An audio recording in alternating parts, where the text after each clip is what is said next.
दोस्तों, इसमें कोई शक नहीं कि पिरामिड्स हमारी धरती के one of the most mysterious structures में से एक हैं। सालों तक ये हमारी धरती के मैन मेड टॉलेस्ट बिल्डिंग रहे हैं। गीजा के पिरामिड्स, जो कि 4000 साल पहले बनाया गया था, आज भी अपनी फुल पावर के साथ खड़ा है। 21वीं शताब्दी के जो ह्यूमंस इतने ज़्यादा एडवांस हो चुके हैं, वो अब तक इस बात को एक्सप्लेन करने में नाकाम साबित हो रहे हैं कि इन स्ट्रक्चर्स को बिना बुलडोजर्स, फोर्कलिफ्ट्स और ट्रक्स के कैसे बनाया गया था। और उससे बड़ा सवाल तो ये है कि इन्हें बनाया ही क्यों गया था। जानेंगे आज के इस वीडियो में, तो बने रहिए वीडियो के लास्ट तक। तो हेलो गाइस, मैं हूं आपका होस्ट आपके साथ। इजिप्शियंस अपने खजानों के लिए जाने जाते थे और इजिप्शियन काल में फेरोज हुआ करते थे, जो वहाँ के किंग्स कहलाते थे। सिर्फ एक पावरफुल फेरो ही इन स्ट्रक्चर्स को बनवा सकता था। लेकिन फेरो इन बड़े बड़े स्ट्रक्चर्स को क्यों बनवाएगा? इन पिरामिड्स को देखकर ये साफ साफ कहा जा सकता है कि ये किसी जिंदा इंसान के रहने की जगह तो नहीं थी। दोस्तों, ये बात कहीं पर भी छिपी नहीं है कि पिरामिड्स को रिलीजियस पर्पस के लिए बनाया जाता था। Ancient Egyptians one of the first civilization थी जो आफ्टर लाइफ यानी कि मरने के बाद के जीवन को मानता था। उनका मानना था कि इंसान का एक और पार्ट हमारे अंदर रहता है, जिसे वो का कहते थे। जब ये फिजिकल बॉडी एक्सपायर हो जाती थी, तब का इटर्नल लाइफ को एंजॉय करता था। ओसिरिस इजिप्शियंस के लिए गॉड ऑफ अंडरवर्ल्ड था, जो मरने के बाद इंसान का टेस्ट लेता था। अगर आप वो टेस्ट क्लियर कर लेते हैं तो आपकी का हमेशा के लिए जिंदा रहती है और इटर्नल लाइफ को एंजॉय करती है। दी ग्रेट पिरामिड्स और कुछ नहीं बल्कि पावरफुल फेरो की टॉम्ब्स को रिप्रेजेंट करते थे। इजिप्शियंस किंग्स चाहते थे कि पिरामिड्स के साथ साथ उनकी बॉडी भी हमेशा के लिए वैसी की वैसी ही बनी रहे। इजिप्टोलॉजर्स का तो ये तक कहना है कि पावरफुल फेरोस अपनी डेथ के लिए सालों तक प्रिपेयर करते थे। इजिप्शियंस के लिए फेरो की डेथ सिर्फ उनके रूलर की डेथ नहीं थी, बल्कि ये तो उनके लिए बहुत ही इंपॉर्टेंट चीज़ दर्शाती थी। एक फेरो की डेथ इजिप्शियंस के लिए उगते और डूबते सूरज को रिप्रेजेंट करती थी। इजिप्शियंस बिलीव करते थे कि फेरोस हॉरस गॉड के अवतार हैं। इजिप्शियंस माइथोलॉजी में हॉरस बहुत ही इंपॉर्टेंट गॉड है। हॉरस को मेजरली स्काई गॉड कहा जाता है और उसे फैल्कन वर्ड से एसोसिएट किया जाता है। आफ्टर लाइफ में जिंदा रहने के लिए फेरोस अपनी बॉडी को प्रिजर्व करवाते थे। इसी प्रोसेस को मम्मीफिकेशन कहा जाता है। सिर्फ क्रिमिनल्स को छोड़कर सभी इजिप्शियंस अपना मम्मीफिकेशन करवा सकते थे। हालांकि उस वक्त भी रिच और पुअर स्टेटस हुआ करता था। सिर्फ फेरो ही सबसे कॉस्टली प्रोसीजर करवाते थे। अब मैं आपको जिस प्रोसेस के बारे में बताऊंगा वो शायद आपको बहुत अजीब लगेगा, लेकिन फिर भी ये बहुत ही इंटरेस्टिंग है। फेरोस की डेड बॉडी से सबसे पहले तो उनके नाक के जरिए उनके ब्रेन को निकाल लिया जाता था।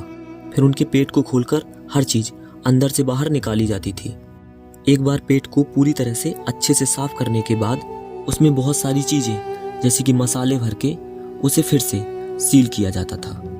अब बॉडी को अच्छे से साफ करने के बाद फिर उसे लिनन के कपड़े में लपेट दिया जाता था। ये प्रोसेस इतना असरदार था कि 1000 साल के बाद भी उनके स्कार्स, हेयर्स, स्किन्स और टैटूज अच्छे से प्रिजर्व्ड है। फेरोस की मम्मीफिकेशन के बाद वो तैयार हो जाते थे अपने टॉम्ब्स में जाने के लिए। उन्हें पिरामिड्स में बहुत गहराई से दफनाया जाता था। इसके साथ ही उनके कुछ कीमती खजानों को भी उनके साथ दफन कर दिया जाता था, जैसे कि ज्वेलरीज, फर्नीचर्स और ऐसी चीज़ें जो आफ्टर लाइफ में उनके हेल्प करेंगी। अब दोस्तों, हमें ये तो पता चल गया कि पिरामिड्स को बनाया क्यों जाता था, लेकिन अब जानते हैं कि इन अमेजिंग स्ट्रक्चर्स को बनाया कैसे जाता था। दोस्तों, पहला और सबसे लार्जेस्ट पिरामिड फेरो खुफू ने बनवाया था। इसे the great pyramid of Giza के नाम से भी जाना जाता है। ये करीब 138 मीटर ऊंचा है और इसे the great pyramid of Khufu भी कहा जाता है। और इसके बाद आता है द ग्रेट पिरामिड ऑफ खाफरी। ये ग्रेट पिरामिड ऑफ खुफू के बाद बनाया गया था। और लास्ट में द पिरामिड ऑफ मेनकोरी को बनाया गया था। सबसे पहले तो ये समझना बहुत ज़रूरी है कि इजिप्शियंस को पिरामिड बनाने का आइडिया एक रात में नहीं आ गया था। कई सेंचुरीज की डेवलपमेंट, फेलियर्स और प्रॉब्लम्स को फेस करने के बाद वो सक्सेसफुली इसे बना पाए थे। पिरामिड्स की शुरुआत एक सिंपल रेक्टेंगुलर टॉम्ब से हुई थी, जिसे डेवलप करके 6 लेयर्स स्टेप पिरामिड बनाया गया था, जिसमें बहुत से अंडरग्राउंड टनल्स और चैम्बर्स भी थे। इस नेफ्रू के बेटे खुफू ने अपने पिता और उसके पिता से सीख लेके the great pyramid of Giza को सक्सेसफुली कंस्ट्रक्ट करवाया था। रिसर्चर्स इजिप्शियंस की परफेक्ट प्लानिंग को समझने में लगे हैं, जो वो पिरामिड बनाने के वक्त यूज किया करते थे। अब यहाँ एक बहुत इंपॉर्टेंट चीज नोट की गई कि इजिप्शियंस के पास दिशाओं को एकदम परफेक्टली पता लगाने की कोई टेक्निक थी, जिस वजह से वो अपने स्ट्रक्चर्स को परफेक्टली चारों दिशाओं के साथ अलाइन कर पाते थे। दोस्तों, ये बात तो अभी भी एक रहस्य है कि पिरामिड्स को कैसे बनाया गया था, क्योंकि भव्य पिरामिड्स का निर्माण उस दौर में हुआ था जब ना तो पहिए का आविष्कार हुआ था, जिससे भारी भरकम पत्थरों को एक जगह से दूसरी जगह आसानी से पहुंचाया जा सके, और ना ही उस समय लोहे जैसी किसी धातु की खोज हुई थी, जिससे बने औजारों से वो भारी भरकम पत्थरों को काट पाते और तराश सकते। लेकिन इजिप्शियंस ने उस समय बिना किसी धातु के औजार के उन पत्थरों को कैसे काटा होगा? उन्होंने बिना पहिए के उन पत्थरों को एक जगह से दूसरी जगह कैसे पहुंचाया होगा? मैं आपको बता दूं कि इनमें लगे हर एक पत्थर का वेट 2.5 टन से 30 टन के बीच है। और आपको ये भी बता दें कि आईफेल टावर के बनने से पहले तक the great pyramid of Giza दुनिया की सबसे ऊंची इमारत थी। ये पिरामिड 450 फीट ऊंचा है और इसका बेस 13 एकड़ में फैला हुआ है। इसमें 23 लाख से ज़्यादा चूना पत्थरों का यूज़ किया गया है। अब सवाल ये है कि इतने भारी पत्थर को बिना किसी क्रेन के इतने ऊपर कैसे पहुंचाए? आम धारणा के अनुसार ऐसा माना जाता है कि ग्रेट पिरामिड का निर्माण 20 सालों में पूरा हो पाया था और भारी भरकम पत्थरों को पहाड़ों से काटकर लकड़ियों और रस्सियों से खींचकर लाया गया था। लेकिन पिरामिड्स को ऐसे ही बनाया गया था तो उनके पास सिर्फ 2.5 मिनट ही होता था, जिससे किसी पत्थर को पहाड़ से काटने, उसको वहां से डेजर्ट तक ले जाने और उस पत्थर को तराशने और फाइनली उस पत्थर को इतनी ऊपर तक लगाने में। मतलब सिर्फ 2.5 मिनट में एक पत्थर को पिरामिड में फिट कर देते थे। कितना साईफाई सा सीन लग रहा है ना? दोस्तों, पिरामिड्स में जगह जगह पर टनल्स बनी हुई हैं, पर ये टनल्स क्यों बनी हुई हैं ये हम नहीं जानते।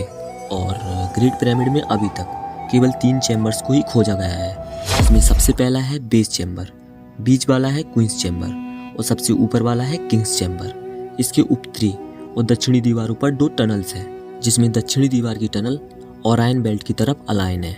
दोस्तों, ओरायन बेल्ट ओरायन कॉन्स्टेलेशन का हिस्सा है, जिसमें 3 तारे हैं जिनका नाम है अलनाइटक, अनलाइनेम और माइनटेका। गीजा की ये तीनों पिरामिड्स इन 3 तारों के सीध में हैं। इजिप्शियंस के अनुसार ओरिस गॉड यहीं से पृथ्वी पर आते थे।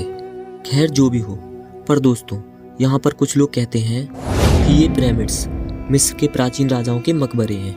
अगर ये मान लिया जाए कि पिरामिड्स मकबरे हैं तो इनमें आज तक कोई मम्मी क्यों नहीं मिला? इसीलिए कुछ नमूने कहते हैं कि इनको एलियंस ने बनाया था। सवाल बहुत सारे हैं, तो जानेंगे इन्हें किसी और वीडियो में। तब तक के लिए जय हिंद।